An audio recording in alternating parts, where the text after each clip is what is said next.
Good evening, everyone. We're going to call the City Council meeting for the City of Indio to Authority on November 5 at 5 o'clock. Can we roll call, please? Councilmember Huitron. Present. Councilmember Ortiz. Present. Councilmember Furman. Present. Mayor Pro Tem Holmes. Present. And Mayor Miller. Present. This time, if you could rise for invocation, we have Reverend Juan Lopez of OLPH, Our Lady of Perpetual Help Church. Father?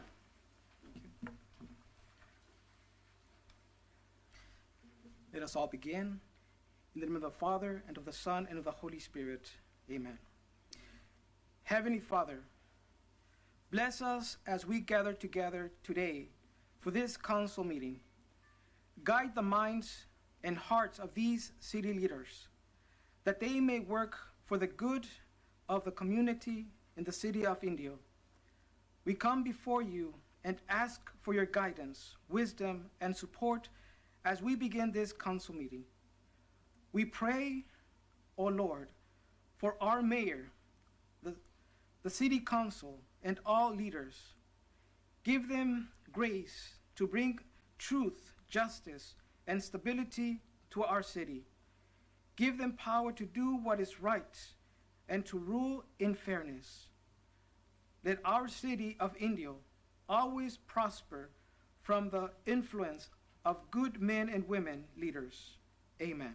Amen. Thank you, Father Juan. And now we have a very special person that's going to do our flag salute, so if you could all please stand. Isaiah Hurtado from Dr. Carrion Academy. Isaiah is a 5th grader at Dr. Carrion Academy. He was born with a special heart and has undergone several surgeries, but that hasn't stopped him from being an active member of the school's flag football and basketball teams. Isaiah loves playing basketball with his friends and dreams of going pro one day. When he goes to college, he plans to study biology. Would you please? Please lead us. Put your right hand over your heart. Ready? Begin. I pledge allegiance to the flag of the United States of America and to the republic for which it stands, one nation, under God, indivisible, with liberty and justice for all. Great job. Don't go anywhere. We got a nice little swag bag for you to make your friends jealous at school.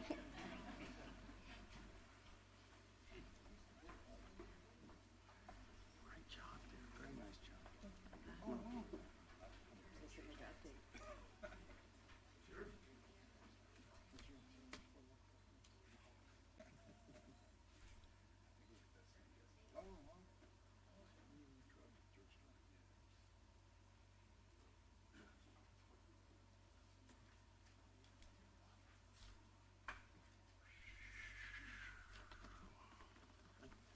Thank both of them for their support, and then we'll move on to the next item, which is the city attorney report in closed session. Mr. Stephen? Yes, Mayor and Council, there's no reportable action out of this evening's closed session. Thank you very much. And then we'll move on to item number 5 now, which is a presentation by the Greater Coachella Valley Chamber of Commerce. It's a business update, and the chamber, and talking about its new location. Brandon, would you like to come up to the mic? And whoever you'd like to have come with you, and that. And I understand you have a PowerPoint presentation for us. I certainly do. Thank you, Mayor and members of the City Council, for having me here tonight. And I'd also like to thank, we have a handful of our local and regional board members here tonight. I want to thank them for coming out and showing some support. Thank you. And with that, I guess we'll go ahead and dive in. All right, so I'm Brandon Marlin, President and CEO of the Greater Coachella Valley Chamber of Commerce, and just a little bit of an update on some things we're doing throughout the valley, and specifically in the city of Indio as well, and our members and our membership and of all of those elements. So, side to side. I'm immediately bad at this. Is it just the arrows?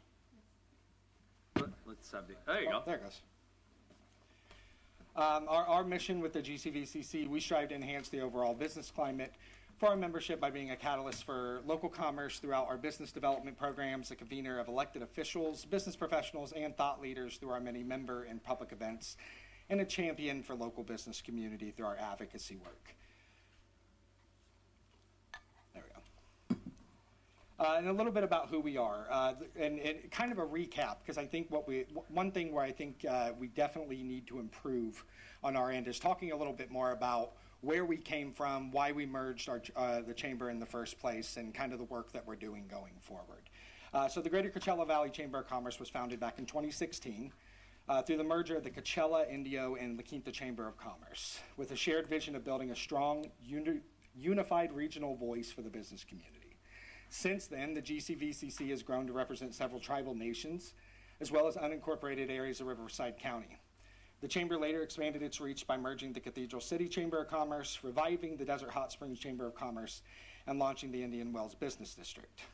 Our founding principle remains simple yet powerful: to create a regional strength while maintaining each community's local presence, all under one organization and one affordable annual membership. And I think that's probably one of the biggest things that we really pushed across is when we did the merge, it was a lot of chambers across the valley, a lot of cities, and we have some other great ones around the valley as well. But it was really reduce that membership, get everything under one thing. We know businesses' monies only go so far, so having that regional presence, local presence at the same time, reduce some of that cost for our local businesses. So our regional board, I won't read through all these, but I wanted to give you a little bit of an idea. We have definitely a mixed bag when it comes to our regional board. We have, some regional players in the area, as well as some small local businesses, nonprofits. We really want to make sure different types of businesses have a voice in the room and a seat at the table. And as you look a little further, we have our local Indio Chamber Board, and Julie Dill, who's here, she's our chair for our local Indio Board. The way that we make sure that every city and every community kind of has a space and a voice on our voting board, the local chairs serve on both the regional and the local board, so it's a big job on that side. They have to go to both meetings every month. They try to get involved with council to come to these, as well as, a ton of ribbon cuttings and those different elements. So we love to work with our local chairs, as well as we have delegates on our regional board that represent specifically to the city as well. We have a handful of through Indio and one specifically assigned. Our team right now, I introduced myself, but we also have Barb Chodas, who's our Vice President of Sales and Operation. Austin Wasserman, which you'll probably recognize the Wasserman name. It's been very involved in India for a long time. His dad worked here. But Austin he's our strategic accounts manager, handles all of our sponsorships and everything like that. Sky Cross is newer to our team. She's our events manager. Natalie Santana is our membership and operations coordinator, and you see TBD on there. We're currently hiring another membership representative that'll hopefully be starting with us here in the next few weeks. Our membership right now, we have approximately about 1,000 members valley-wide. Indio continues to have our largest kind of place as far as our membership goes. We have 348 members in Indio, 104 new members in the past year. One thing not noted on here is we have about an 85% retention rate right now, so we've stayed pretty strong as far as the members that we've had being able to retain them in the past year. And we continue to assist non-members with needs throughout the city. We know not every business is ready to invest those dollars. We want to hear from them. We want to continue to work with them and help them where we can, whether we can do it or we can point them in the right direction for what it is that they need. Our weekly newsletter, we have over 6,500 email subscribers. We have over a 50% open rate. I always make this joke. It both hurts and I love it. But we allow our members to put out news in our newsletter each week. And generally, our members get more clicks than we do. So we love that. We want to get the clicks on our stuff, but we love spreading the word. And that's a free member perk. There's things you can pay for as far as ads and things like that, but just to submit that news, that's a free member perk to all of our members. And then across all of our social media networks, we have about 25,000 followers total.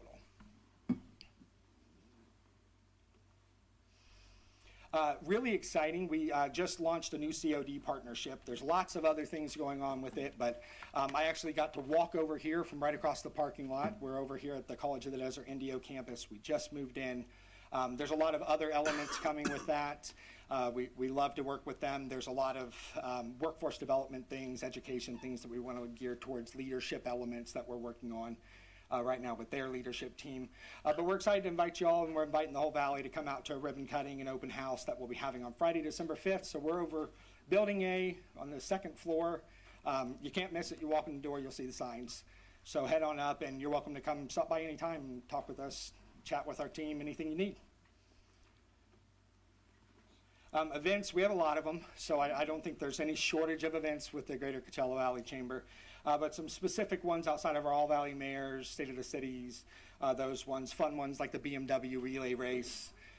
We also have our Southwest Arts Festival. So last year was probably our asterisk year. We ran into a combination of the Palisades fires happened the weekend before the event, as well as there was intermittent weather that never came, but it was always nervous that it was going to rain. And then about an hour after the last day ended, it started raining. So they were packing up while it went.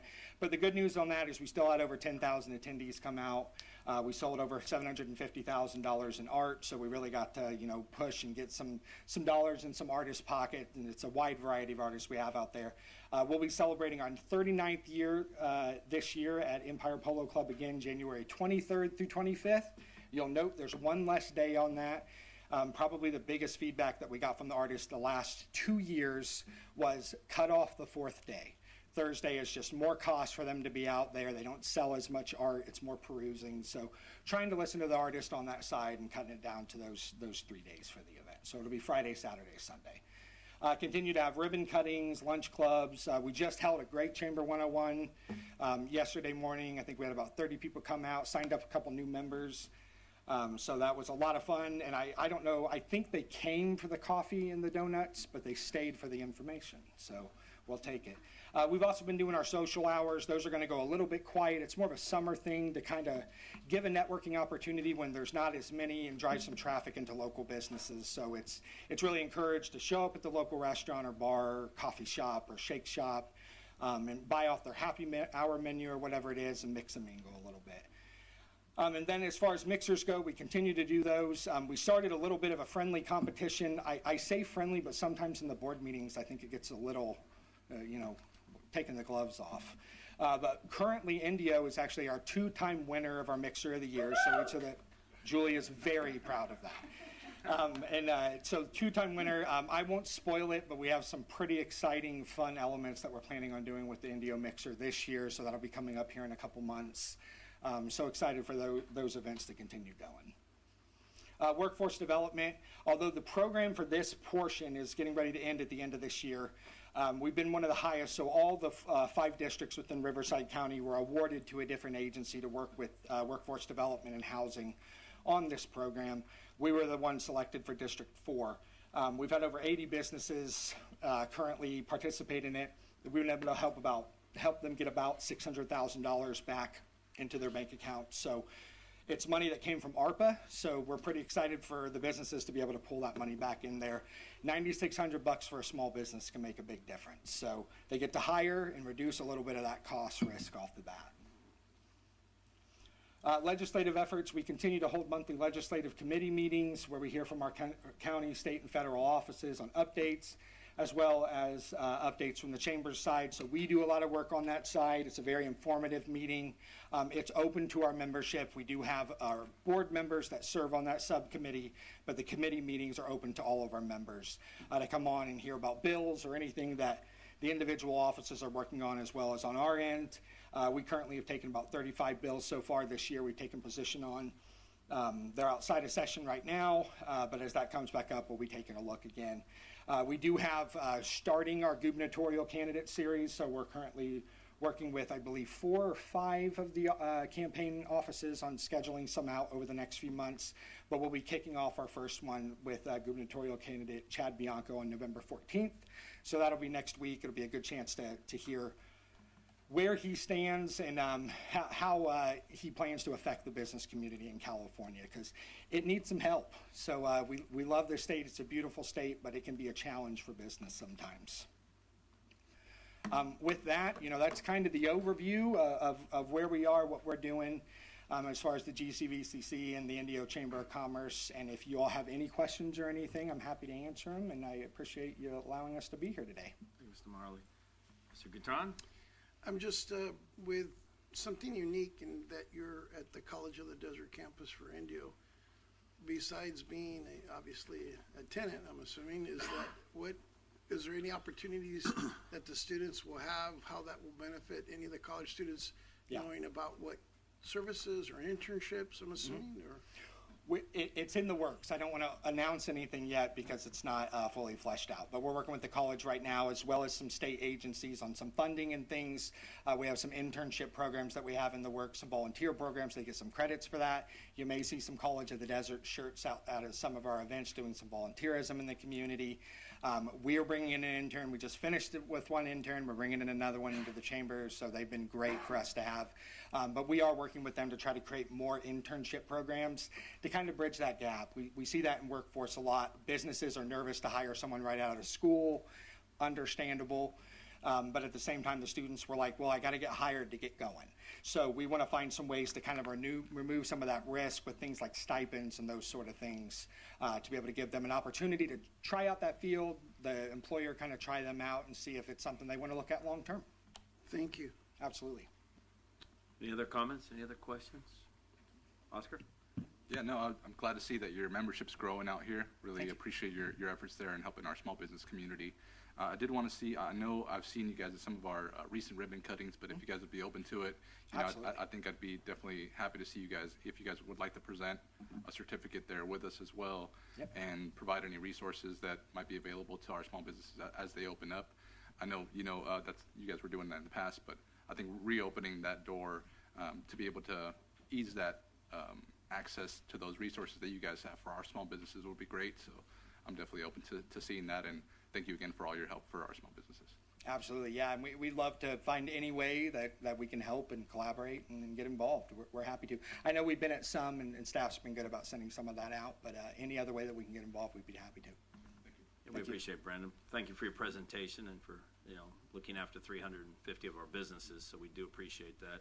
If there's anything that we can do to help you to be successful, especially in your new building, and that, you know, obviously it's unique to be in a College of the Desert campus or a college campus, you know, on the second floor and that. So anything we can do to help you be successful, please let us know, because we're helping our businesses be successful, and that's what we're really here for. So thank you for your presentation. Let us know how we can help, and if there's anything we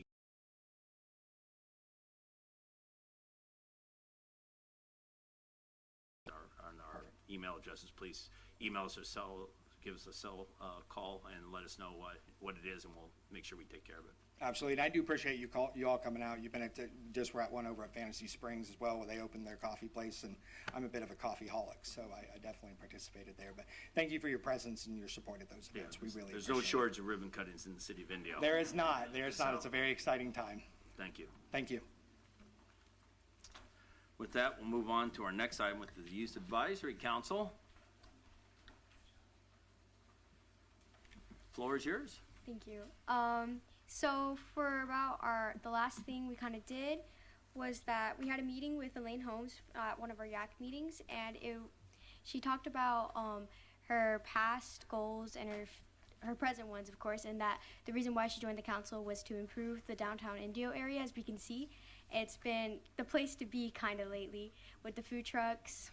And earlier on October 21st, we had a State of the City at Fantasy Springs, and it was talking about how Indio's progress throughout the years and the future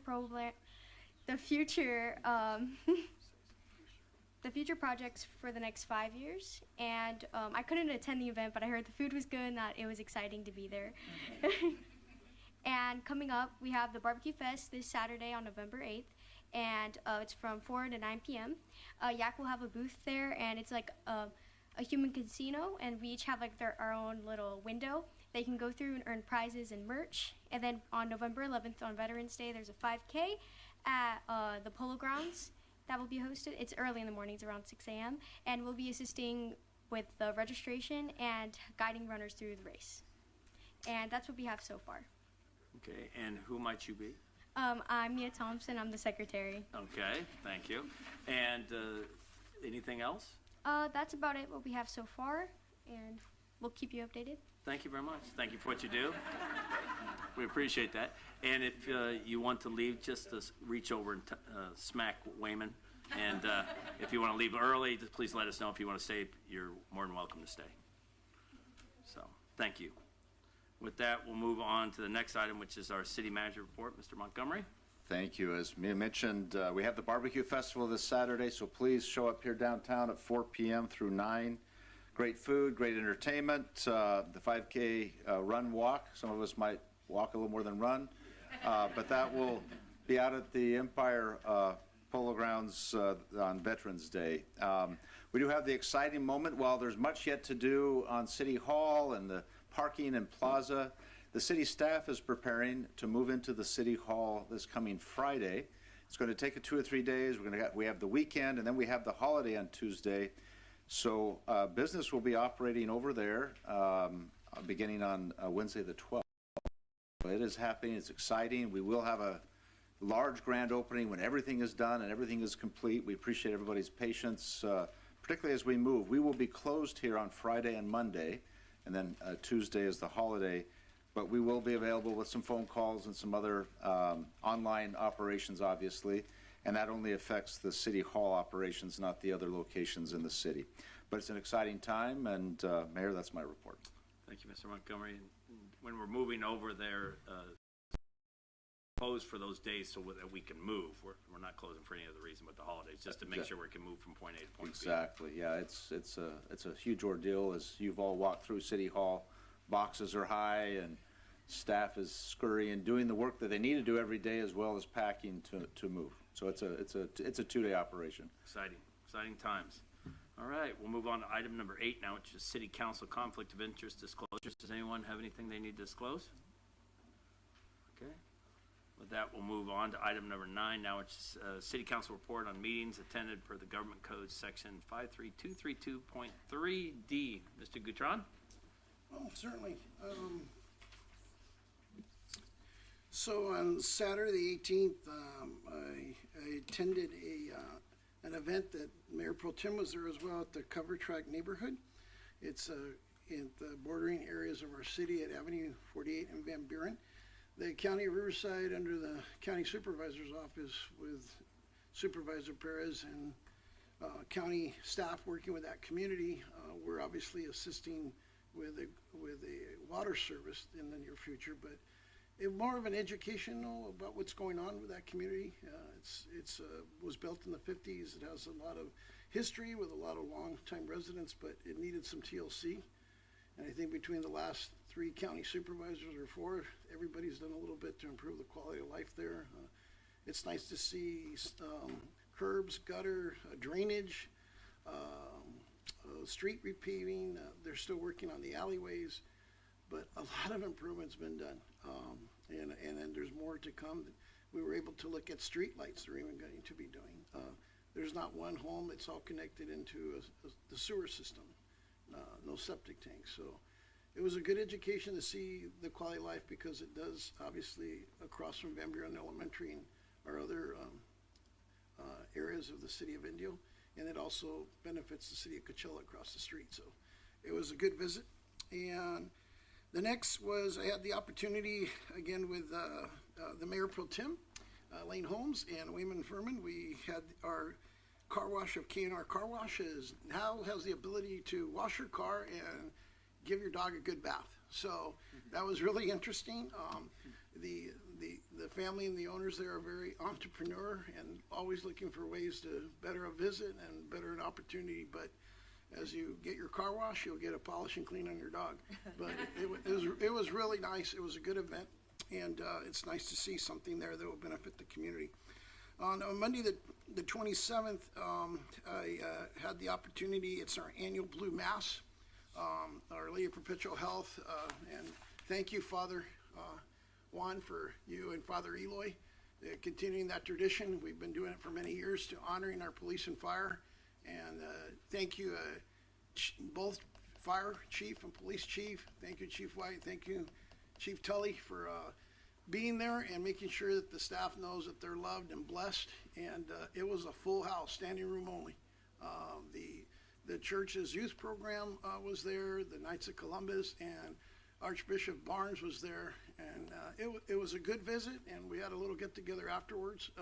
Councilmember Ortiz was there as well. And the citizens of Indio that participated that night and showed their support to their police and fire.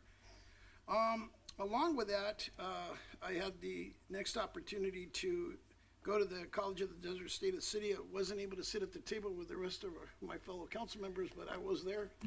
And it was impressive.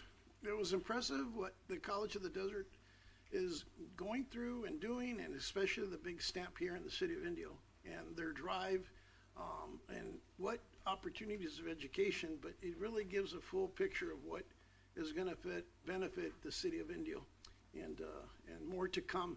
So stay focused on that. And then I had the opportunity to be at another new business in an open ribbon cutting ceremony that was emceed by William Furman, and there was Oscar Ortiz, our other council member. It was nice. It was nice to see another business, a family-owned business, with the desert beer and pizza and pints. And it was nice. It was a good family environment, a lot of families, so I foresee another place to enjoy yourselves in the city of Indio, specifically downtown, where there's a lot going on.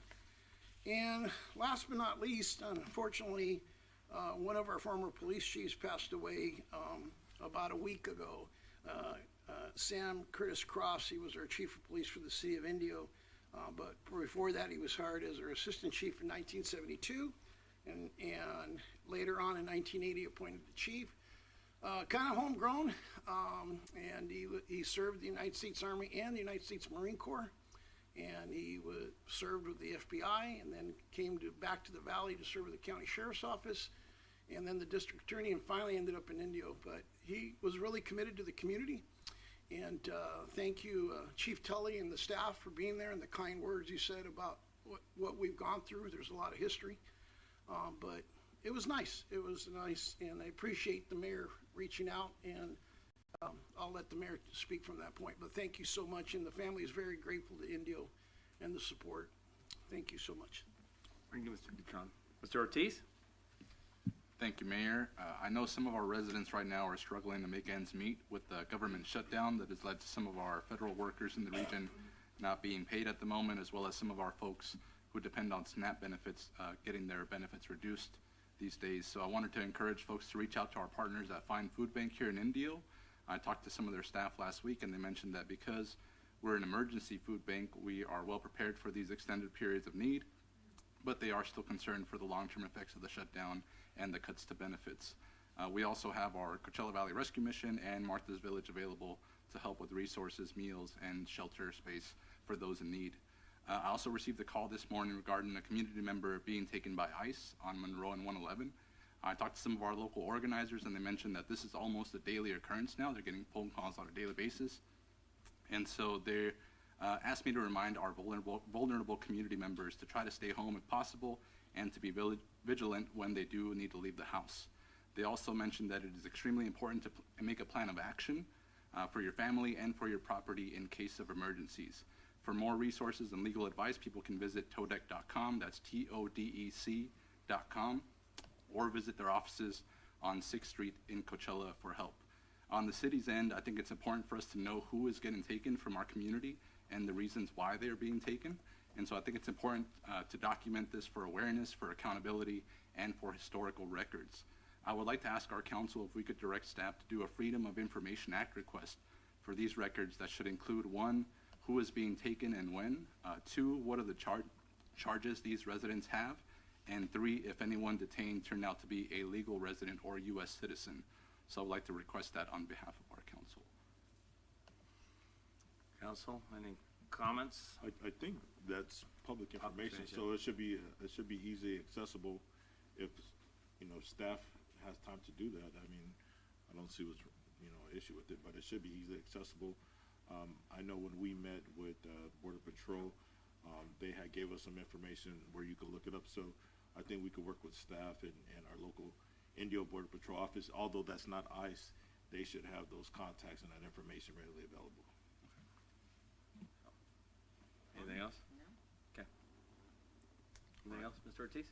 Well, I know Nancy Ross in the city of Cathedral City was having a hard time getting any information back.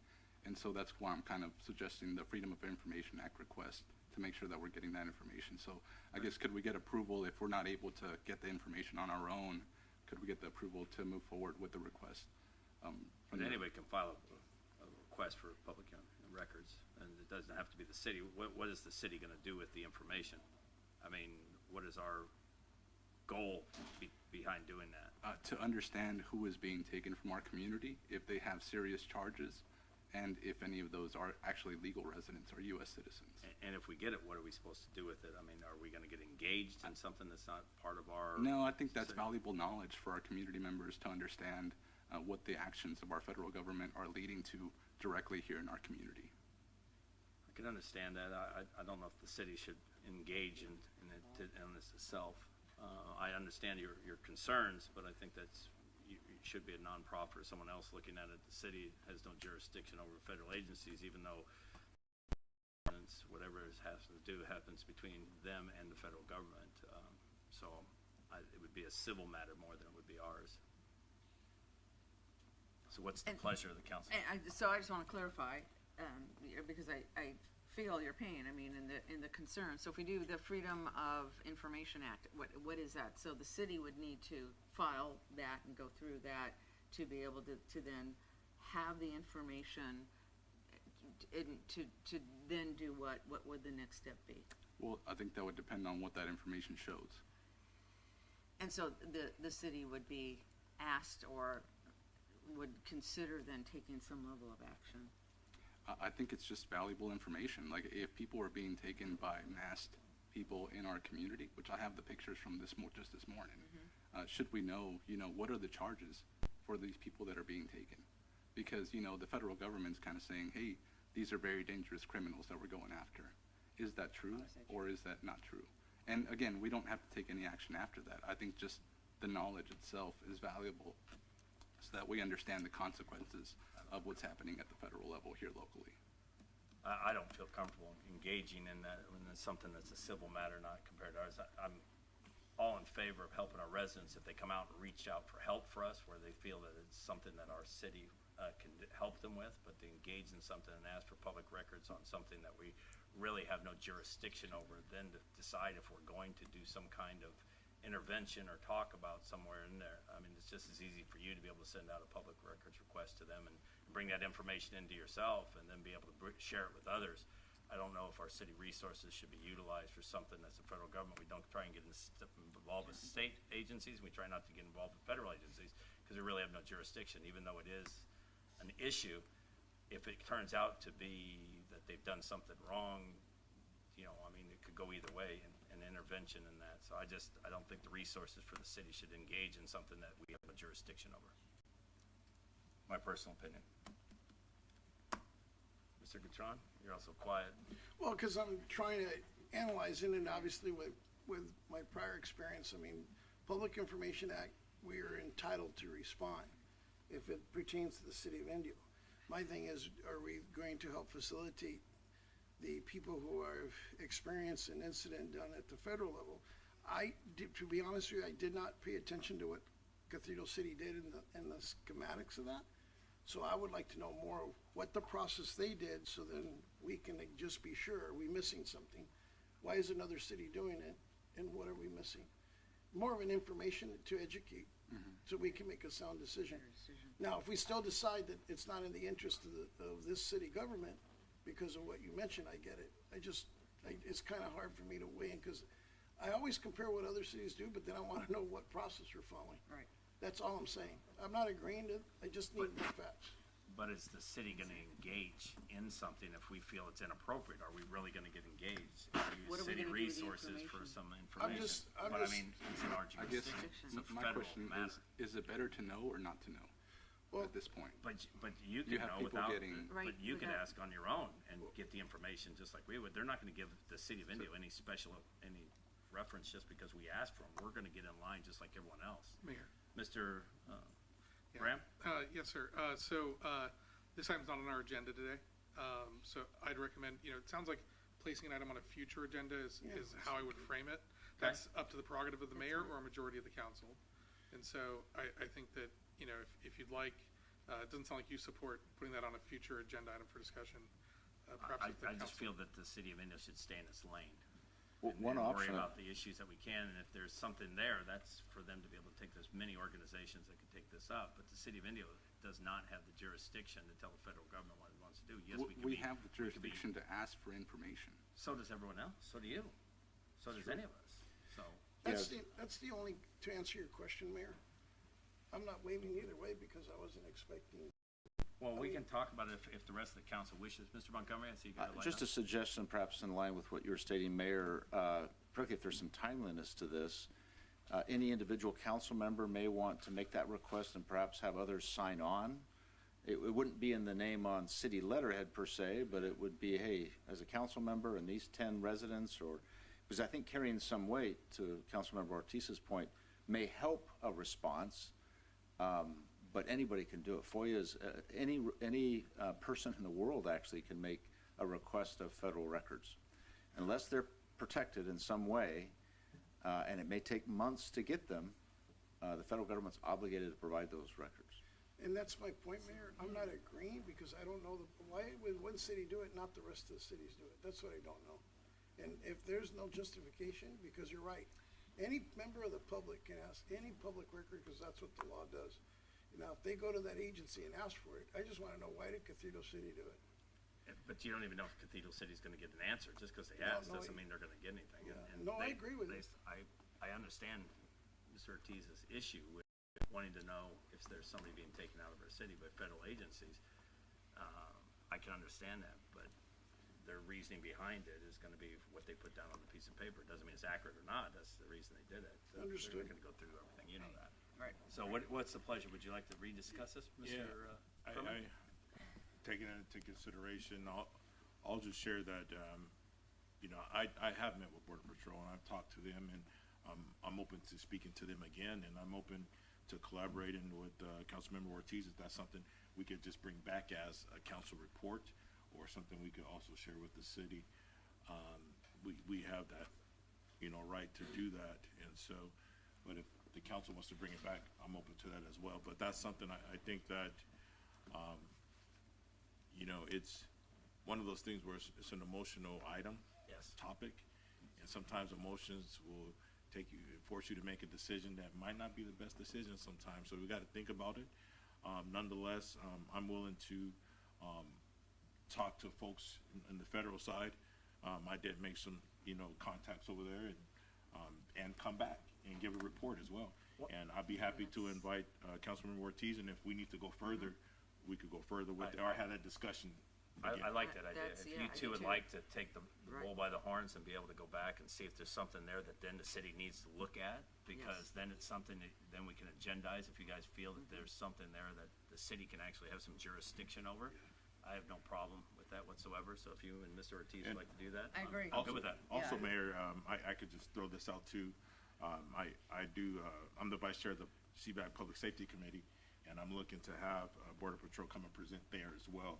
So I think this conversation is still ongoing, and I understand these are some hot topics right now. So we can start the conversation right now, but I'm looking to have more conversation with them anyways. Well, the other thing is, I agree with what we're doing, because my biggest pet peeve is, why in the world is one city doing it when it's an act of law that you're supposed to follow? You're supposed to answer to the public when you get a PRA. So if you can figure that one out, help me understand what makes one special than the other. The other one thing is, we're looking at 3 different departments of Homeland Security. You have ICE, United States Border Patrol, and U.S. Customs. So they all have to fly by the same rules, or what are their policies and procedures? If we just educate ourselves on it, then we can understand the process. It's like us. City, municipalities, and county sheriffs, California Highway Patrol, everybody down is prohibited by law to assist. Pretty much, it's been said by everybody. So where does that carry over to us? And so if you can find some facts, I think we're obligated to know the facts.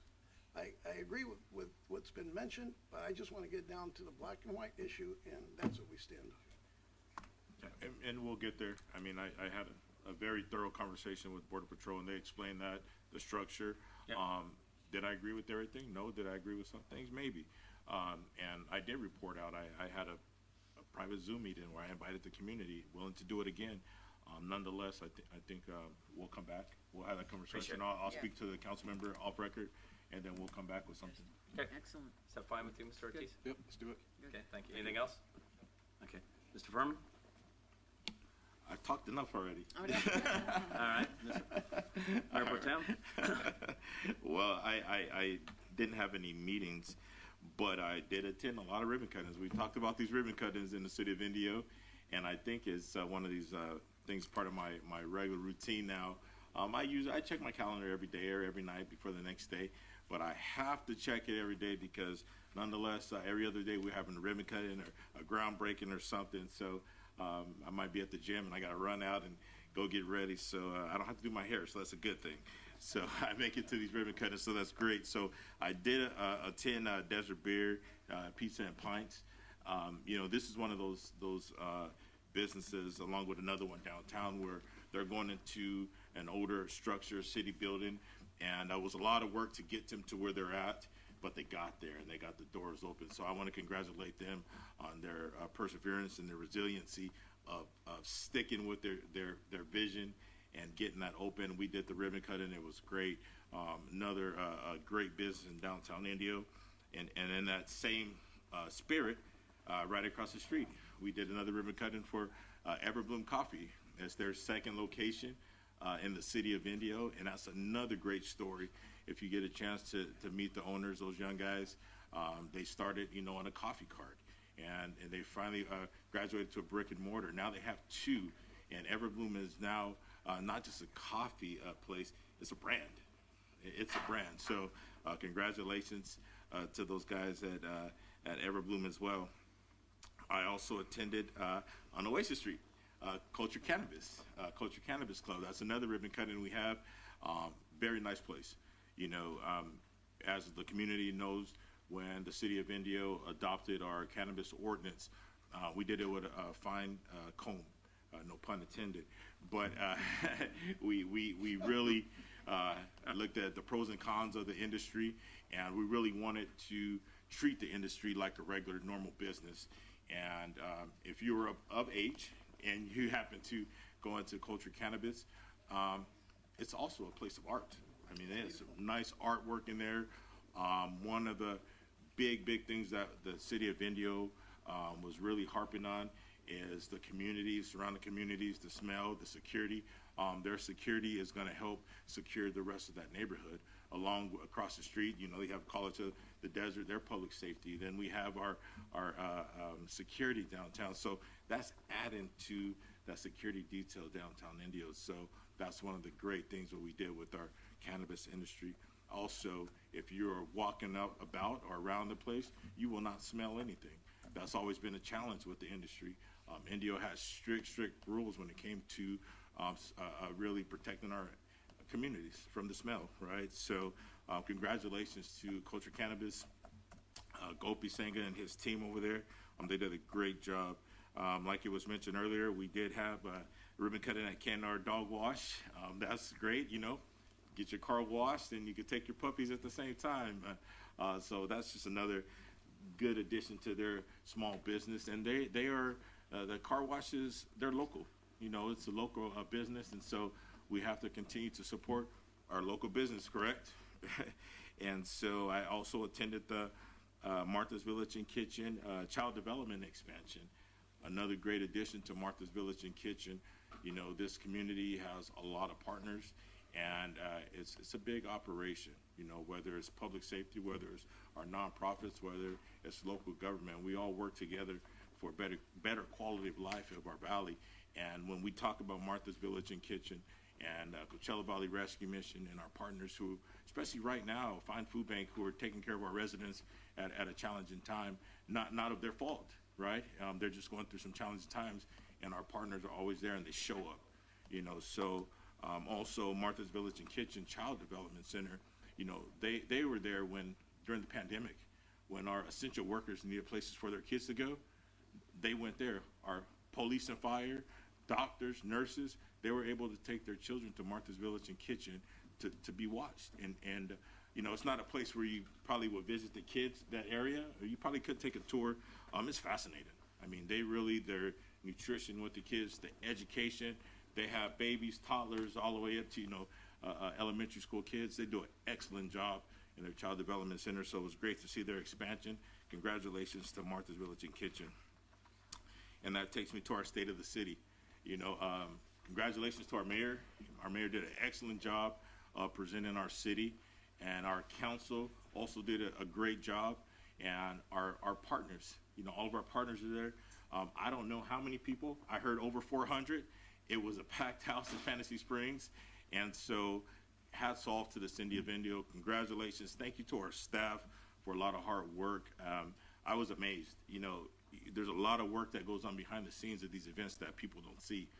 And I got there a little late. I had another engagement, and when I walked in and seen all the people, the excitement just shot out the roof. And so, we talk about all these businesses and ribbon cuttings and our future, public safety, utilities. Indio has a lot of great things going on. Our mayor and our council did a great job of presenting it, so hats off and congratulations to that. I do have one request, and one of the things that has been in discussion a lot are the future of, or short future of, our gas stations. And so I've met with a lot of residents, I met with some business owners, and I know our planning commission is working on a study, right? And which we're waiting on, and that's okay. But one of the concerns I have, or was brought to my attention, was in that time, are folks still able to submit applications for more gas stations? The reason why I bring that up is because we did I think it was a 2-year or 3-year on the storage. I don't remember. The storage, right? Self-storage. Right? So Yeah. while we were having that discussion, more applications were coming in. So what I like to ask the council is, until we get that study, are we able to do a temporary pause on applications until we get that study? That's what I like to ask the council for support. Is that it, Mr. Furman? That's it. Okay, so we have a request, and I know that the planning commission is talking about gas stations, and that when they had that last one, and obviously the last one we did, Maverick, we have some litigation on that, but you're asking to put a pause on them, a ban on them until we decide Just what a goes on? temporary pause on applications Okay. until we do the study and we move forward. That study comes to council. So I know that everyone will probably have a communication. Mr. Catron, you have your mic first. I'll go ahead and put your. I just and then wanted Mayor to Pro add Tem. to that because I have not heard a formal presentation that I did an inquiry, and I think it was presented to the Planning Commission, which should be included. When Kevin Snyder was here, he did a report 2 years ago on the status of gas stations. And there was some interesting data that came out at the time. I can only go on what I heard. I don't have facts to give you, but it stated that we were at a point that we were still within the opportunity of having more gas stations, but that doesn't mean that they move forward. So I think it's important because my feeling is it wasn't free. We paid for it. And I think we need to also get that information to see what that tells us, along with what you're asking, Councilmember. And within that study, we would get that information of how many more gas stations we received since that study, or how many more applications. All I'm asking is a pause on applications until we get the studies. I just wanted to jump in, Mayor, that of course you're not debating whether Right. the pause should be approved, but Yeah. should we put Should on we the put it back agenda? on? Yes, Yeah. absolutely. Yeah. I'm just letting everybody kind of vet it out, because if there isn't a need or a desire to do it, then it's on the Mayor Pro Tem. I just hesitate. I'll ask you a minute. I hesitate to put a pause. I hear some of the concerns. I know that there are some areas that can be perceived as oversaturated, but I also know, back with Kevin Snyder and currently as well, that there is still some need, some leakage, as it were, on gas stations. And I really would like to not have gas stations not be considered and then go someplace else. So I think we probably need to be pertinent and specific and take a close look, hence the reason for the study, which I completely and totally support. I'm just not comfortable with putting a pause on while we do the study, given the information that we've had, first of all, from when we had Kevin Snyder, a couple of years ago, and then currently the information that we've received. That's So kind of my position. Before we get going, Mr. Halvorson, you have the planning commission looking at stuff up, I know that they discussed a couple items. Can you shed some light on this so that we can kind of figure if we want to bring this back, so? Absolutely, Mayor, and I apologize, I've came up a little bit early. So the status is next week, we're gonna come back to the planning commission. Okay. There's two other items that the council wanted us, the planning commission to look at, that's landscaping and also EV chargers. So when we brought it to the planning commission, what they decided is they did want to give some feedback to the council about a moratorium.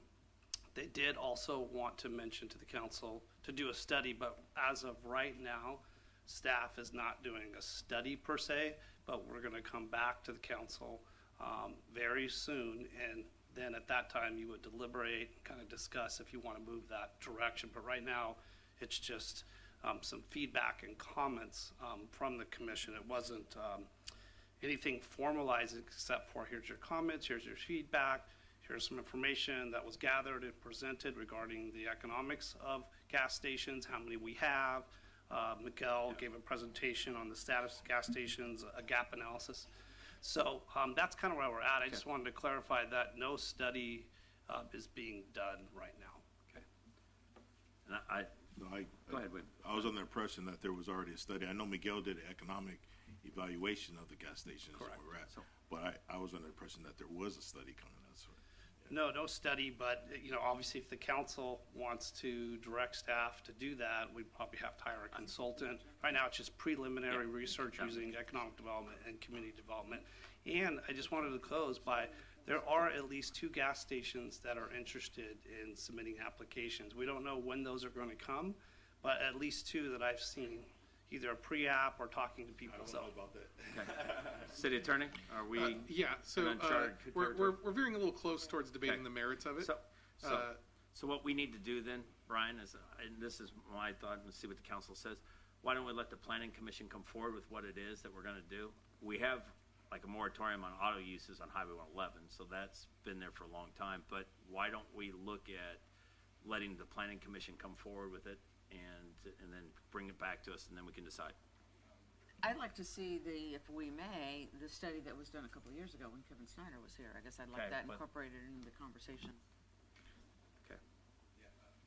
I think the risk that I see is that while we're, even considering a study and then doing the study, there's going to be people that take advantage of that and go into places that may be already overpopulated with gas stations and submit those applications before that action comes in. And so I think it does make sense to do a moratorium while we do a study. There's still going to be opportunities in the future, especially while we decide on which areas still need gas stations and which areas are already overpopulated.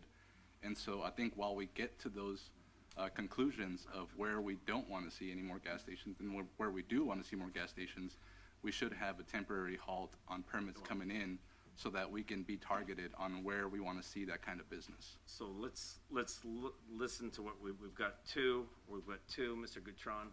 I'm not in favor. I don't feel comfortable right now bringing that back yet until the planning commission actually does. That's my opinion. So we have basically a 2-2. So are we asking him to do one now? Well, we're asking him to have There's the no planning action, commission come back. there's no, So we gotta bring it back on the agenda To be able to do it right. And so, Mr. Gutron, are you comfortable with bringing it back, or do you want to let the planning commission go forward with what they're doing? Wait, are we talking about the study or are we talking about the temporary halt on permits? He asked for a temporary hold, and we can't, there's nothing, we're either deciding if we're going to bring it back on the agenda or not. That's all we're talking about. That's correct. Yes. Are we going to bring it back or not? And right now, it's 2-2. I want to know more information. That's my deal. I have a hard time just moving forward when we spend money on stuff and we don't even bother to look at it. I have no idea what that said. If I recall, it said we still can do 3 more gas stations. So if we've already done 2 of them, where does that leave us? And then I do agree with Councilman Ortiz. It also dictates where we should put them if they're oversaturated, just like we do liquor stores and everything else. I mean, so I guess I'm at a toss-up there. But Do we want to bring it back for a study of moratorium, yes or no? I need to bring it back, sir. May I ask, Mayor, members of council, would you like to bring that back, even though the planning commission's going to hear this next week, and then just we're going to combine all the information, bring it back, or do you want to bring it back before we have all the information from the planning Roll commission? back once the planning commission brings their stuff, because you can bring it back with us at the same time. because they're gonna be there a week before us, so we can do that. Is that okay, Stephen? That works for me. Okay, just wanna make sure, so they're asking. Okay, Mayor Pro Tem? Boy, some heavy-duty conversation happening this evening. Okay, so let's see. It's pursuant to the conversation about report on meetings attended. I had one meeting, the CBAG Transportation Commission, with some, some positive information. And I'll start with the reimbursement agreement. We approved amendment number 2 to the reimbursement agreement. The bottom line of that, this is for the Jefferson Street widening project, Avenue 38 to Sun City Boulevard. We voted to increase the regional funding share by $1.9 million, and then moving the time period forward to do complete the specifications, the engineering documents, the estimates, so on and so forth, to the end of December of 2027. The next thing that we talked about, again, it was an Indio day at CBAG Transportation Center. It was a really positive meeting. The next one had to do with the reimbursement agreement on the Avenue 50 widening project, again, Jefferson Street to Jackson, and we voted to approve an additional, again, $1.9 million in regional, and that's the key word here, in regional funding, extending the time to the end of December 2027 to allow for plans, specs, engineering estimates, so on and so forth. That's going to be done in 3 segments. That seems to be a little bit complicated, a little bit challenging in terms of working with each segment and getting that done, but we're excited to move forward and take that step with an additional $1.9 million. And lastly, we understand that we will be receiving an extra $30 million for the Monroe Street interchange. Yes, that was absolutely the best news I think I've heard in a long time, because we definitely need that for the Monroe Street interchange. We all know that Monroe and Jackson are just so heavily impacted, and with the costs rising and so on and so forth, we can use that extra $30 million. So very exciting news at the CBAG Transportation Center. You know what, I attended the same thing everybody else did. We're an engaged, group of council members here, so it was really exciting. Everything from the outside the MASA, the ribbon cutting earlier, to the Martha's Child Center, Development Center expansion. I mean, I think that's really great for us, for our community. There's just a tremendous amount of need there. Culture Cannabis, I was really impressed with that building, with that facility, with how it was laid out, how it was set up. The art, just everything about that facility, and the security. So I was happy to see that. That was nice. And who doesn't want to take their dog and get it groomed while you're getting your car washed? I mean, I think that was an interesting and innovative idea. Everbloom, well, I've been waiting for Everbloom for forever to open up 7 days a week, and they are, and they have, and it's wonderful. COD State of the College was really great, and great news that they're going to be allowing grants just across the board so that they completely eliminate barriers to education at every level. And I think that's the best news for anybody, and particularly for our kids, our students here in the East Valley. I went to the YMCA Hoedown. That's another thing. Of course, we have the Doris Mechanic facility here, preschool. And this was a fundraising. I didn't get the final number. I was there with the mayor. It's a fun evening, but at the end of the day, the reason for that is to raise money for programs, for kids to go to camp that otherwise might not be able to go to camp, for aquatics programs, for other kinds of sports programs. They are licensed in childcare and after-school programs, all of which are really needed in the greater Coachella Valley and certainly here in our Indio community. What else? The Carver track, that day was great. It was great to see, a segment of the community that has heretofore been, just really challenged to have upgraded, to have curbs and gutters, and to have sidewalks, and to have sewers. Just some of the basic things that just really uplifted that community. There was a street party, and there were a lot of people from the community out, so it was really nice to see. The Teen Center, what a fun night, and I thank you at the Teen Center for asking me to come as well. That was fun. That was a blast. I could have talked to you guys for another couple of hours. I love what you're doing, where you're going, and your enthusiasm and your energy and your excitement for your future. I wish you the best. We are all here as a council to support you in any way that we can. So that was fun and exciting. You know what, I attended also with the mayor. I was not able to attend the Pints, the Desert Beer, because I was at services for someone that we lost who was 100 years old. Someone that has been a part of my life essentially since I came into the desert, Mary Helen Kelly, whose life was really dedicated to service of her city, the service of others. She was the one that sent you a note of encouragement. She was the one that kept all of us together. She was the one that was always around and available to listen, to talk. She was just a wonderful supporter, a wonderful person to have in the community. Faith-based, everything she did was based in a very strong faith, and the services were very beautiful. It was wonderful that she lived to be 100 years old and really loosened. I spoke with her probably about a month ago, and it was just really nice at that time. She lived a long life, but she will also be missed. And today was really fun because I got to go with Sabdi, our city clerk, and Jose Ramirez to Hoover Elementary School, the third graders. That was fun. That was the most interesting experience. The kids were doing Government Day.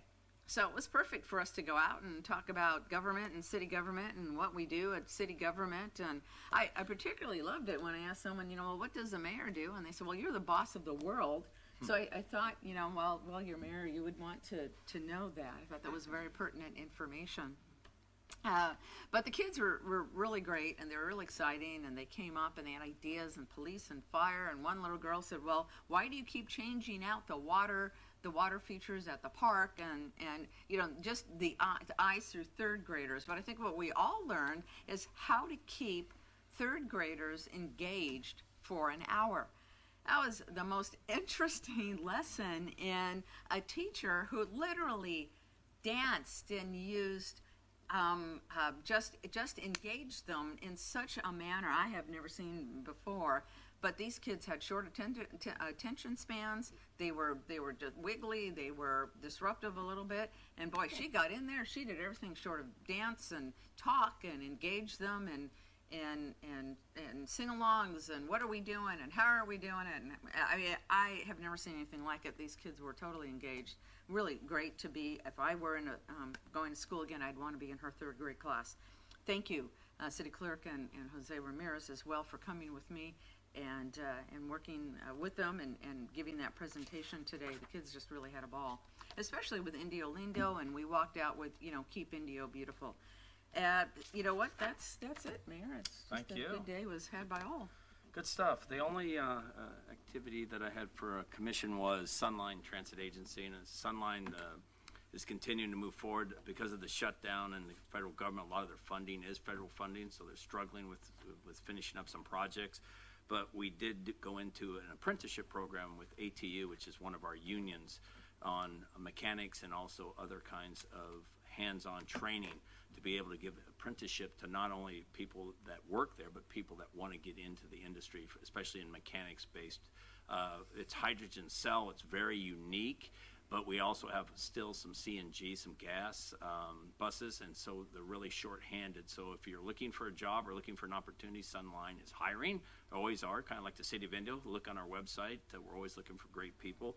So that is the only committee I had. And I really wanted to give a shout out to the staff on the state of the city. Jessica and her team, they worked all night the night before putting everything up. Then she has to hear me at 10:30, call her so I can change a couple words on a script. But it really was the talk of the community, and I've been to many states of the city since then. It was fun, it was energetic, there was giveaways. It was quick, it was an hour, and all the council members really got into their part of the program, and it was really good to see not only what was going on in the city, but the enthusiasm from not only the audience. There was over 500 people there. There was 20-some plus vendors and sponsors that were with us, helping big to small. We had painted dough donuts, we had cotton candy, we had Buzz Box, we had M&Ms. And it was just a fun opportunity to highlight all the great thing going on in the city and our logo and what's coming out.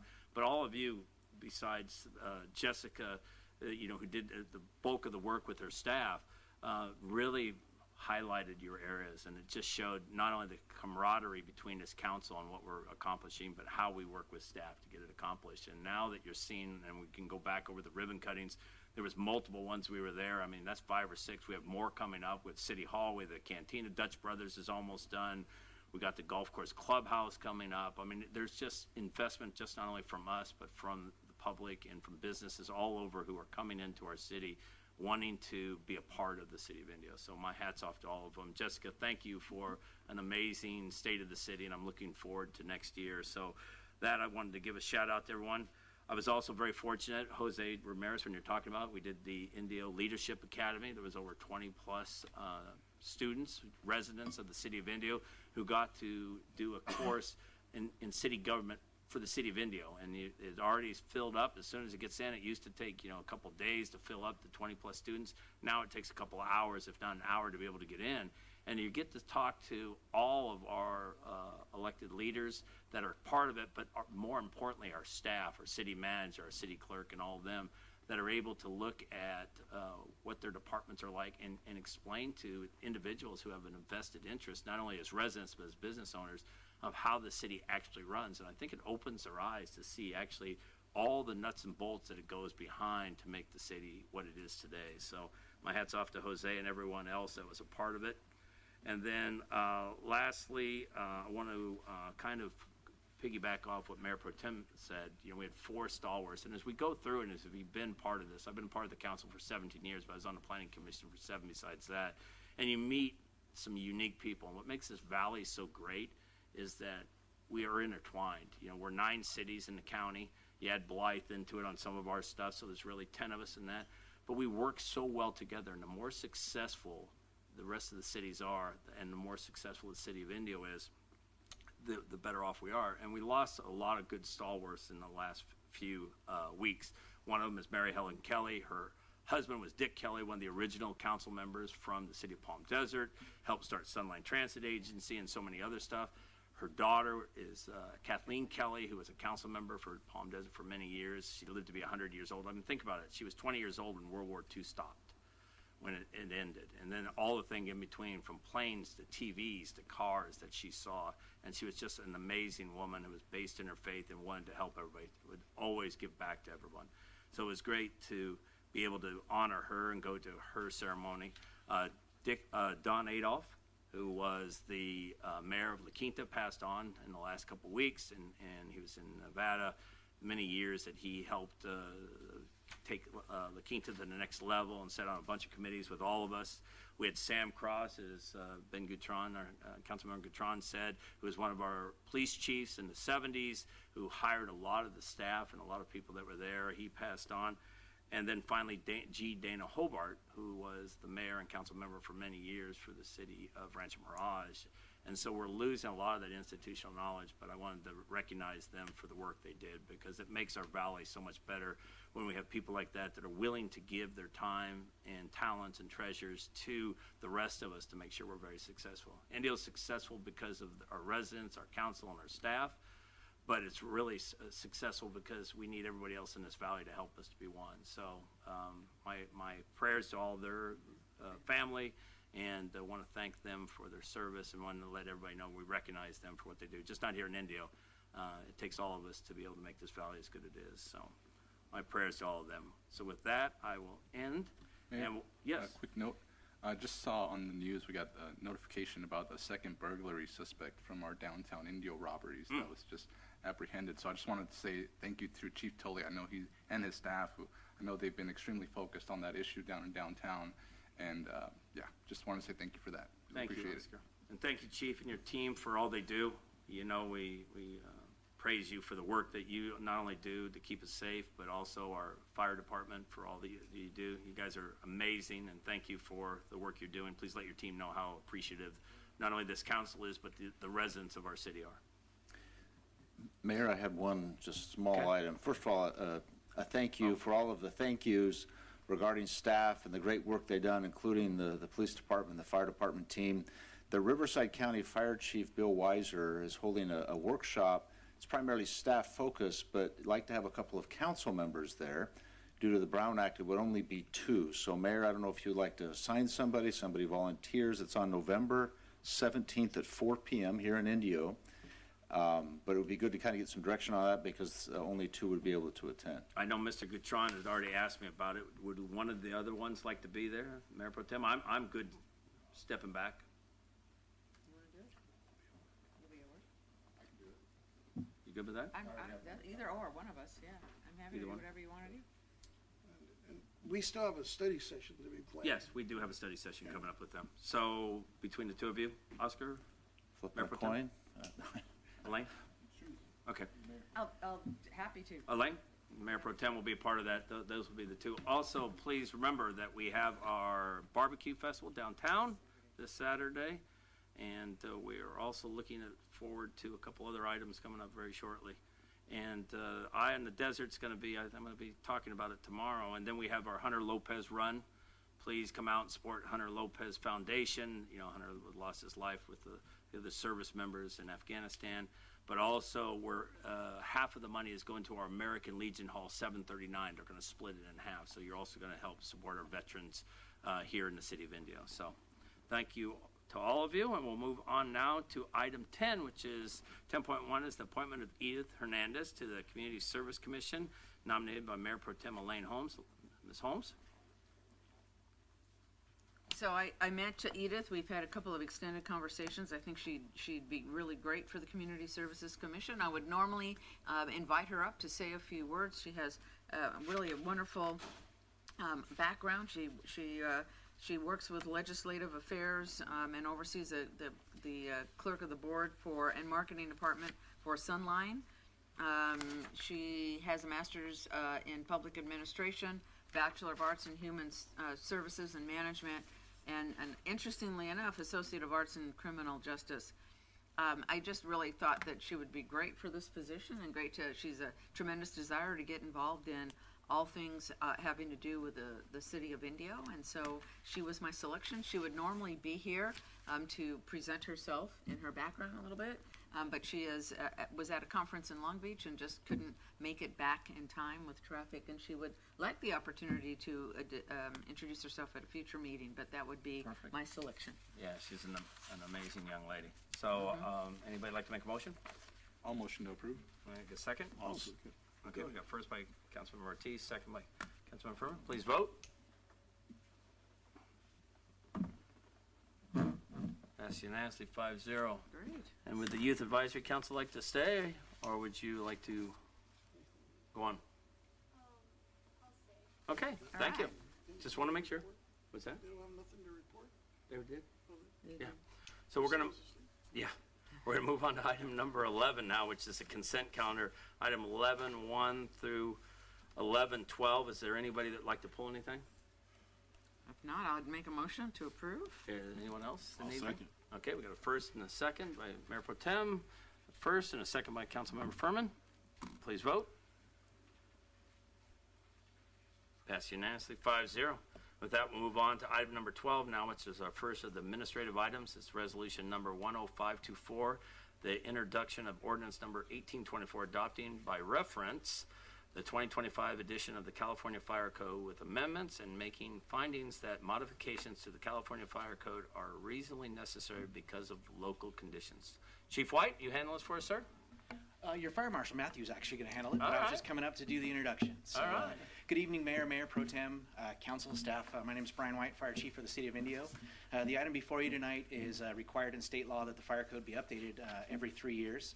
Tonight, to give you a high-level overview and answer any questions specific to those changes, is your Fire Marshal Matthew Griffin. Okay, thank you.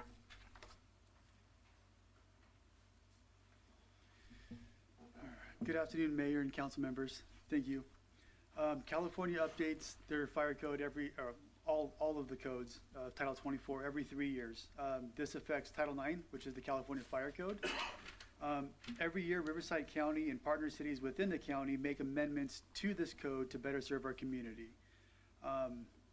The amendments range from anywhere from fire sprinkler requirements to fire alarms, fire access, fire hydrants, all kinds of things.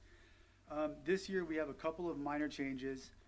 For example, Building addition requirements, we used to base off of fire flow, now we base off of square footage. We're adopting Chapter 4107, meaning that gives us some authority over food trucks. Firework fallout went from 75 feet to 100 feet, and the list goes on. Most of these we've been adopting for several years. We do this with all of the surrounding cities to be consistent within Riverside County. The one that is new to everybody is the California Wildland Urban Interface Codes, the fire hazard severity zones, which we were here last month in adopting those maps. That's it. If you guys have any questions, I'm happy to help answer. Any questions? Thank you for your service. Yes, absolutely. For sure. Thank So you. what do you do with food trucks? What kind of jurisdiction? Because they have the oil and the propane and all that Correct, stuff? yeah. So food trucks that produce grease-laden vapors have a hood system that needs to be checked every 6 months. And currently, when I condition events that have food trucks, I have to give some authority to the promoter, and I will go to them and let them know, like, hey, we expected this food truck, it's not up to our standards, and then the promoter would have to go and have a conversation with the food truck, let them know. Now me and my staff can provide and educate them appropriately to let them know what to do, how to get up to code, the reasons why, and then I can make that decision, or my staff can make that decision on whether they're safe for the event or not. Learn something new every day. Yeah. And, But I'm so sorry. we have so many food trucks. I mean, it's interesting. That's Go ahead. why it's new to the code, because they're very popular. They're everywhere now. Yeah. Mayor Pro Tem? The fireworks, so right, if I understood that, the outfall from 75 feet to 100 feet?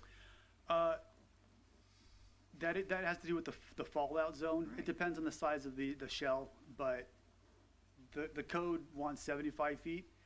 As a county and partner cities, we've all gotten together and we have expanded that to keep our people and public safe. When we go out and watch shows, everybody wants to get as close as they can to get a better seat. It makes the fallout zone a little challenging, so we just want to keep everybody safe. So I had a different understanding of what that was, so thank you for that explanation. Yeah, it has to do with the debris that falls. Yep. Yes. Any other comments, questions? Anybody else wishing to speak on this item? If not, would somebody like to make a motion? I'll motion to approve resolution number 10524 and introduce the first reading by title ordinance number 1824, adopting the reference the 2025 edition of the California Fire Code with amendments and making findings that modifications to the California Fire Code are reasonably necessary because of local conditions, and directing the city clerk to place the ordinance on the consent calendar of the next regular meeting for adoption. First by Councilmember Ortiz. We have a second? Second by Ben. Councilman Gutron. Please vote. Mayor, I believe the voting is not on right now for this item. May I take roll call, please? Yeah. Thank you. Councilmember Huitron, Yes. Councilmember Ortiz, Yes. Councilmember Furman, Yes. Mayor Pro Tem Holmes, Yes. and Mayor Miller. Aye. Thank you. Yeah. And it's So- unanimous. Thank you. Passed unanimously. We'll move on to item number, thank you, Matt. We'll go on to item number 12.2 is resolution number 10525, an introduction of ordinance number 1825, adopting the reference the 2025 edition of the California Building Standards. Mr. Halvorson, you handle this for us, sir? Mayor Pro Tem, members of the council, just like the fire codes, we need to every 3 years update our building codes. And I just want to say that with a growing community, how important it is that these structures that come in for a building permit are safe, and when people occupy it, that they have a final certificate of occupancy, et cetera. So tonight, we're also, like the fire department, are going to do a high-level just overview of some of the updates. And then something that's really important that was just mentioned is this is an opportunity to do local amendments that apply because of our climate topography and things like that. So I'm going to have our plans examiner, Luis Uribe, come up and do a short presentation like the fire marshal. Luis Uribe is a certified building official. He's also a certified commercial and residential inspector. So he's well qualified to give the council an update on this item. So I'm going to go ahead and invite him up. Luis, welcome. Good evening, Mayor and Council. I want to apologize first for being nervous. Try to get this. As Brian mentioned, every 3 years the codes update, just like the fire codes. And this gives us an opportunity to review these codes and make sure they reflect the needs of our local community. With conditions such as Indio's climate, soil, and seismic characteristics require special consideration, we have the authority to adopt amendments to better protect our health and safety of our residents. These updates not only keep us aligned with the state, but they also reflect how quickly building technology and energy systems are evolving. Each cycle, the state takes another step towards efficiency and long-term sustainability. So our job is to make sure that Indio community benefits from these advancements. I want to start off by sharing some of the local updates. First, I'll start off with energy efficiency and solar requirements. So the state has expanded the solar requirements for homes, requiring every new home to provide a system that meets the annual usage. For commercial buildings, it also requires PV systems, but also battery storage systems. New homes are not required to have battery systems yet, but they are required to have battery ready. For example, having a conduit wired, just ready to install them for future. We're already seeing the results of these energy changes. So most homes now are including rooftop solar. Larger commercial developments are planning solar and energy storage systems. So this update will make these designs a standard rather than an option. The next would be the Green Building Code. The Green Building Code has made increases to the electrical vehicle charging requirements, requiring all new homes also to be electrical vehicle charging ready, meaning also having a conduit and a wire ready to install these charging systems. In multifamily and commercial projects, it's required to have a higher percentage of EV ready parking spaces, with some of those being fully equipped with chargers. This will help prepare the city's infrastructure with the number of electric vehicles on the road as it's increasing every year. A big change that has been done also is the new heat pump systems. The code is requiring now that space system, air conditioning, heaters, water heaters now be heat pump, and also pool equipment. This doesn't mean that if your existing water heater goes out, you can't replace it. You can replace it. It's just requiring it also to be electric ready. The benefit I see in this is if you buy a house now and 10 years from now, these water heaters aren't available, you don't have to do a complete retrofit of your home. So it's hundreds of dollars versus thousands of dollars, right? In addition to these codes, we're also introducing a new local amendment requiring all new residential homes to have air conditioning installed at the time of construction and for existing systems to be maintained. The amendment is based on our extreme desert climate, where our temperatures, as you all know, they exceed well over 110 degrees. The state code currently only requires a heating source, but not a cooling source. So the lack of cooling spaces poses a serious health, especially for our seniors, children's, and vulnerable residents. So we've amended both the residential code and the property maintenance code to give the city an enforceable standard, ensuring that air conditioning systems in rental properties are repaired and maintained, protecting the tenants and improving their livability. The city of Palm Springs has taken a similar approach, and we anticipate that the other Coachella Valley cities will follow as future code cycles start to come. This amendment, I believe, truly benefits our residents here at the City of Indio. By adopting these updates, the updated California codes, along with our new air conditioning requirement, we're ensuring that the City of Indio remains aligned with the statewide goals addressing the realities of our desert climate and well-being of our community. So with that, if you guys have any questions, I'd be happy to answer. Questions? Mr. Furman? Well, first of all, thank you for your presentation. You did a great job. Thank you. I want to go back to the requirement for the conduit for electric charging vehicles in the house. Is that a local code or is that a state? That is a state code. It's a state code. Yeah, it's in the energy code. I mean, I see the purpose, and I'm just speaking out loud. I just think with our affordability issues that we have in housing, I think that might making it a requirement might make it go a little higher, but that's above our pay raise. So thank you for your presentation. I just wanted to know that. Thank you. So, yeah, like a few things you're talking about. But, Mr. Ortiz, you want to speak? Oh, okay. So on the air conditioning, I can completely understand that. But like on the solar net, is that a state requirement or is that a That local? is also a state requirement. The state is trying to get to like a zero net energy by 2030. So each year is implementing a little bit more and more. Yeah, I understand it, but IID won't hook any of us up. So I hate to see, I understand pre-wiring it, doing all the other stuff, but when IID is not going to even give us the time of day to actually let these people hook it up unless they put a battery system in where they can actually store it. And a lot of our individuals that live here or coming into our thing are already very stretched under funding to be able to afford the house they're getting into. To have something they're not going to be able to in a battery system, a lot of people can't take care of and maintain. just is a big expense. And I understand why the state does it, but it's like the drought. You know, they always tell us, everybody's got to come back and water. We have plenty of water. The problem is we've always conserved it. We have water, but they treat us all the same. LA and that, where SCE or Pacific Power and Gas want to hook it up, they'll hook it up. IID just says we're not hooking you up. So you have all the things sitting there, and they don't hook you up, and there's nothing we can do about it. So I understand it, but it's just raising the price, house price. Yeah. I know there's nothing you can do about it, so thank you Correct. for your presentation. I'm just saying that there's so much that is adding on to the prices of these houses. I couldn't agree more, because I think of the conversations that I have with Councilmember Ortiz and our desire to create something that looks affordable for our first-time home buyers or whatever. I mean, this just takes it into the next stratosphere. And so having the option available is one thing. Putting it in as something we must do as a requirement just seems counterproductive. Yes, and just to add to that, the batteries aren't required yet. Like I said, they're just wanting them to be install ready. Yeah.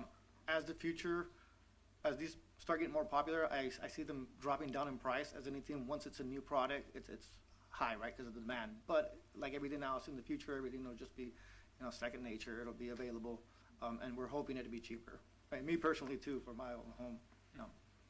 Yeah. Oh, no, I agree with you. But out here, unless you have a battery system, you're not going to be able to set up your solar, because IID just won't hook it up. Yeah, It's just the way they work. I mean, we have a lot of houses that have panels on top that just can't get it done. So unless they have the battery system where they can actually store it. Is that an issue for new homes? Yeah. Yeah. For new homes aren't getting? No, they won't sign anybody up. If I'm mistaken, I'm not. But everybody I've talked to, they refuse to do it. So at least I haven't heard anybody. But I want to ask. There's some new homes, Aguila down the street from me that every house has solar on. Well, they have to. It's part of the rules. But so none of them. I just made some assumption without asking the question. So none of them are activated. I would think it's more the people that are adding them to existing homes, but I'm not 100% sure. Well, maybe we can get some feedback on that later. I'm not the expert either, but I believe it's that they just don't pencil as well. We are very blessed to have very, very low rates with IAD, and so the math sometimes doesn't work. But people still install them, and they feel it's an important sustainability feature, but it's not that the math works in a way that encourages that to happen. So that's probably what you're referring to. Maybe Brian, There are some delays for sure with IID connections in some of at least from the existing homes. The last three people I know that have put it in, the IID refused to install it. So maybe you can Brian, give us a feedback on what IID is doing on that. Obviously, we need to prove it because it's a state issue, but maybe you can let us know where we kind of sit on this thing so people that are coming into it understand where they're at. Yeah, actually, I'm sorry, Mayor, I don't have any specific information on IID at the moment. If you could check on that. But yeah, I can certainly check and get back to you. Appreciate it. Yeah, and then I did have one question, which was, I know you mentioned some buildings are requiring battery currently. Which buildings were those?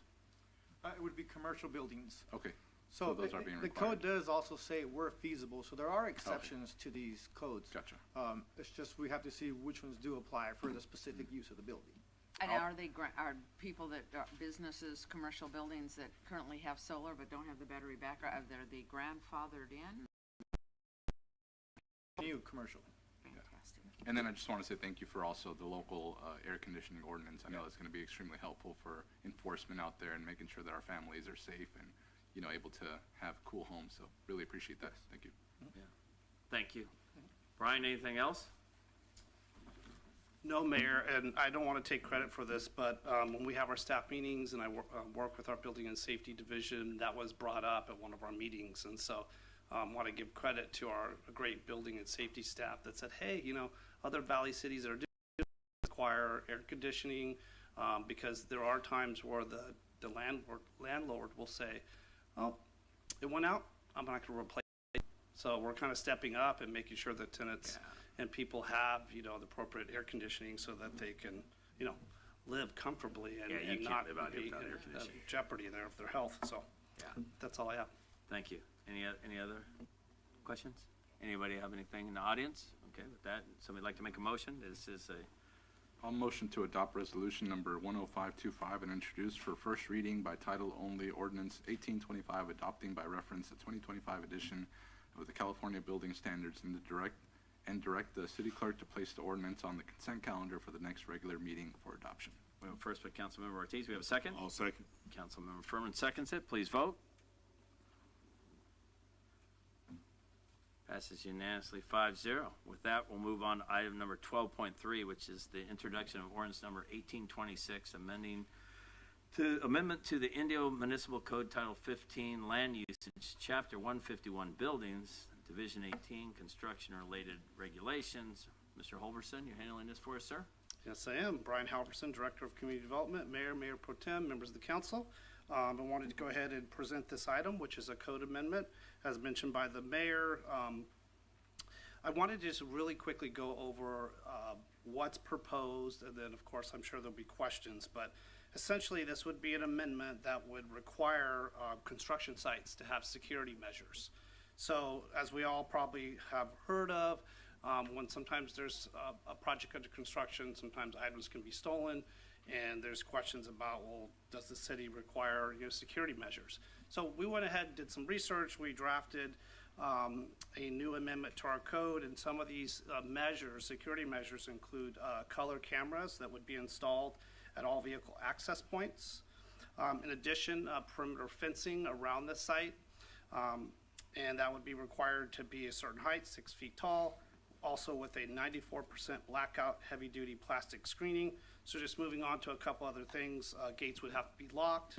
There's even requirements for the size of the lock as well. Lighting, as we know, after the sun goes down, and if you have a site that's not secure and it's not well lit, that could invite crime. So there's lighting requirements. And then lastly, the contractor would have to post no trespassing signs as part of this code amendment as well. Now, all this being taken into consideration, this new code amendment for construction site security, we do understand that not every site needs this level of security. So there is some wording in the amendment that talks about giving the building official some discretion on when and when not to require these security measures. I think building an ADU or even a small addition, it doesn't include additions. It talks about, as proposed, it would be a new building or demolition of a building. That's essentially, in a nutshell, what's being proposed this evening.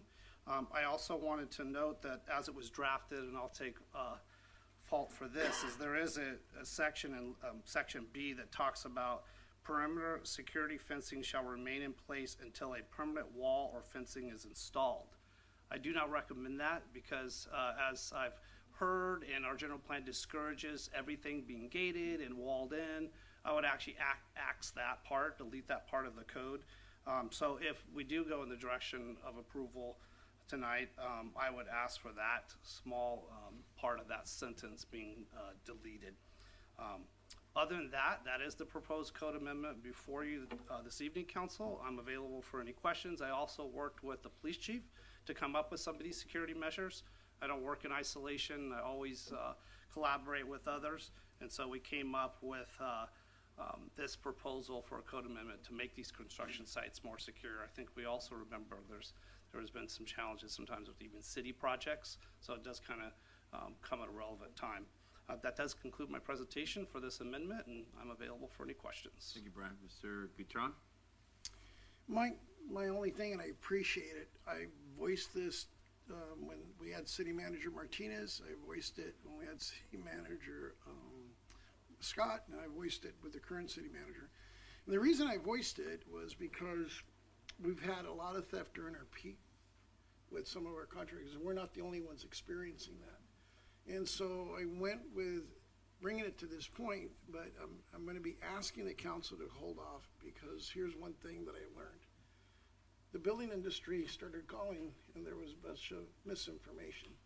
So I told them I would bring it back to the council to give us an opportunity so I can meet with them so they get a better education of it.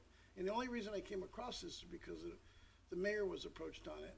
And then I did what I normally do, is follow up on what the concerns are. They all meant well, and so I explained that to the city manager this evening. And no disrespect to you, Brian, I know that you and Chief Tully worked on it. I think even the city attorney had some input on it. It's nothing new. The cities that I contacted, I had one city that I saw that did it, and then I realized that there was a few more. There's a couple of small variations, but again, it's also being fair to the contractors. Because the contractors see it's another layer of checks and balances. And the contractors are looking at, is it gonna delay their process? And I think that we owe the contractors the opportunity. And I actually picked up the phone and talked to a few that do business right now and have some really big projects in the city. And I think it's my way of, it's a little PR, gets us a long way. We have a lot going on in the city and a lot of building going on. And I do apologize for whatever the direction was from the city manager to get this done. I was kind of hoping that we would be able to sit down and kind of, I know we read it and study it, but they felt it's already done. I go, no, there's a process.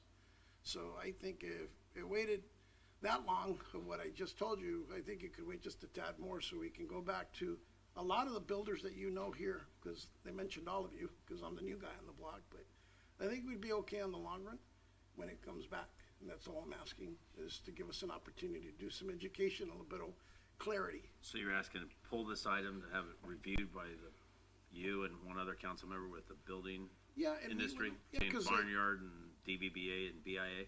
Yes, because they were the ones that I reached out, and they said, it's going to do this and it's going to do that. No, I think we're on the wrong page, but I don't have enough time, so let me get back to the body, because this is the body that approves it. And I think it helps them, because, like I said, if other cities are doing it and it's worked successfully, but I know that we changed a lot of what other cities do, and that was probably because of what staff felt was necessary. But at the end of the day, it's kind of like we've experienced ourselves, the damage that was done to the sports park, the theft that was done to the police department site, and it happens.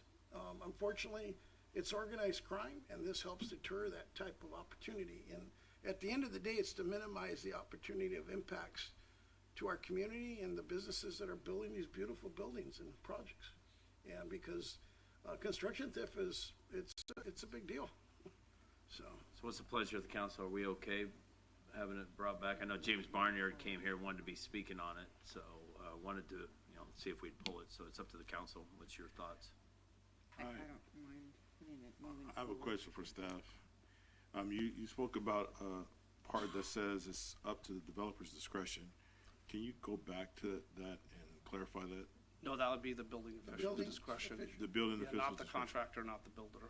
So the builder's Yeah. discretion was needed.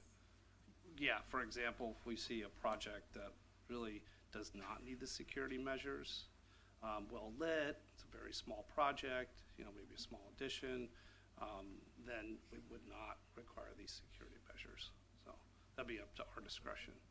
I think we've always gone back to the builders and had them weigh in on it before we've ever brought something forward, usually. So that's, I think, what they're asking for, is to be able to bring it back to their association to have a look at it. And, they want to make sure that it's not going to be too onerous. And they're talking about entry points, and they have some ideas and thoughts, because some of these, like Pulte has multiple entry points, and going through it, they would probably do it.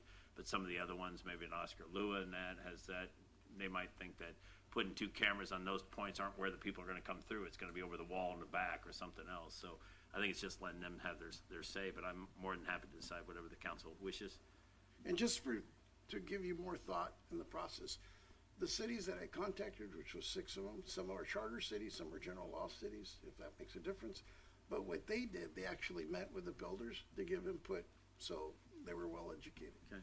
So if we're okay with moving it back a couple weeks, and who would like to work with Mr. Goutron? Any of you? I'd be happy to work with them. And what my first thought is potentially maybe this could be a recommendation instead of an enforcement. I definitely think it's something that we should apply to city projects to protect our assets, but it could be recommended to other construction projects, and they could do what they want. They're going to take their risk there, but open to that conversation with the building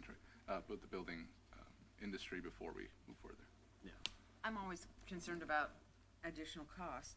I mean, there's the additional cost of the theft. But I'm just always concerned about adding another layer that may make a project just not even pencil out. Well, just so you know, some of the builders are doing it now. There's just no uniform standard. And that how you do to, like most homes right now have a Ring camera, have an alarm, And some of the builders, because they're focused on that, don't see the vulnerability of their target areas. So all we're doing is recommending enhancements. And then it helps them because it also helps on their insurance claims. $30,000-$40,000, it's a big ticket item. Yeah, so are we comfortable with having Mr. Ortiz and Mr. Gutron work with the building industry? Okay, so then somebody like make a motion to move this till a time in the future? With respects to the council, I'll make that motion. Okay. I'll second that. Okay, everybody in favor of that? Yes. Okay. So then we'll move it to another date to be determined later. And you're good with that, Stephen? Is that fine? Yeah, so this isn't a public hearing, so Yeah. that makes it easy on us. Thank you. Okay, thank you. With that, we'll move on to item number 13 now is public comments for items on the agenda. Do we have anybody that wishes to speak, Sabdi? I have no comments cards. Al, you gonna leave us hanging? Nothing? Okay. Anybody else wishes to speak? I do have something else, Mayor. Okay. I got an email, and I think we all kind of forgot. I got an email about the 13th annual Dia de los Muertos celebration at the History Museum, CV History Museum, and also they have the exhibits there as well. Oh, so if I highly recommend folks go out and see the exhibits at the History Museum. They're really nice, and it's good to celebrate the folks who have passed. We had that discussion earlier, so I think this is a perfect opportunity to celebrate those folks. I just wanted to add that. So, thank you. Well, the awesome rail car, the dining car. Yeah. Yeah, so, okay, well, with that, remember, we have the barbecue festival this Saturday downtown, and on Veterans Day, we have the Hunter Lopez Run, benefiting the Hunter Lopez Foundation and the American Legion 739. With that, we'll say goodnight. Keep everybody in your thoughts and prayers, and we'll see you on November 19th. We're adjourning at 6:42. I think that's off. Yeah, that's